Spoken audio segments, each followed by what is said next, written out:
How can you feel really good about your personal brand?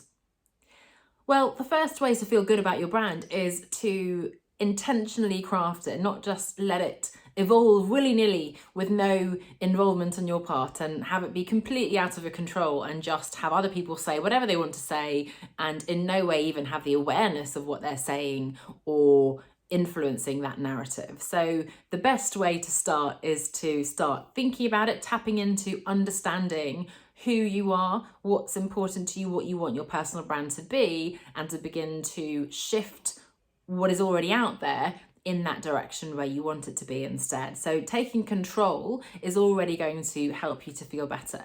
Now, if you feel icky about it, the idea of having a brand, remember that we all have one. So again, it's the choice of letting it run wild without you, just leaving it to chance, I guess, what people think. They happen to get a particular impression here from that conversation, someone else picks something else up from an email, one day you post this on social media, the next day you post something else. There's no coherent narrative and you're just letting people decide whatever they want. That's a choice as well, but probably it's not going to get you the results that you're after.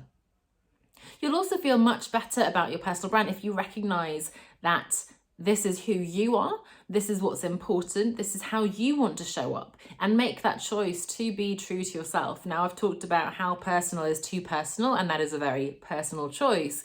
But I think you'll feel much better about putting your personal brand across, coming across on social media if you are being yourself and not trying to live up to what you think other people want you to be. All those shoulds, the expectations, the persona that you think you need to be projecting. It's exhausting to have the perfect environment, the perfect fashion, nails, makeup, whatever you think is required, the perfect lighting, video equipment, the exactly articulate messaging, no ums and ahs at all, no wind in the video if you're doing it outside, perfect audio and so on, right? So let go of perfection, embrace the natural flow of the conversation. I used to be really stressed about videos many years ago and I used to re-record them until they became very stilted and unnatural. Now, as I hope you can tell, I'm speaking pretty freely. I have a couple of thoughts as to what I'd like to talk about and then I just let it flow. Sometimes I re-record. I had a bit of a choking fit a couple of videos back, but generally I just let it flow. You guys get to see me speak naturally about the topic, and I think that's the most effective for me. It's certainly most efficient rather than re-recording 300 times, and I think that comes across better for you. Let me know what you think. But again, having control, taking control of the professional narrative, getting clear on who you are, what's important to you, letting go of the shoulds and the expectations of perfection that we're projecting on other people. Let's be fair, it might not even be those other people's expectations. We're just expecting them to have those expectations.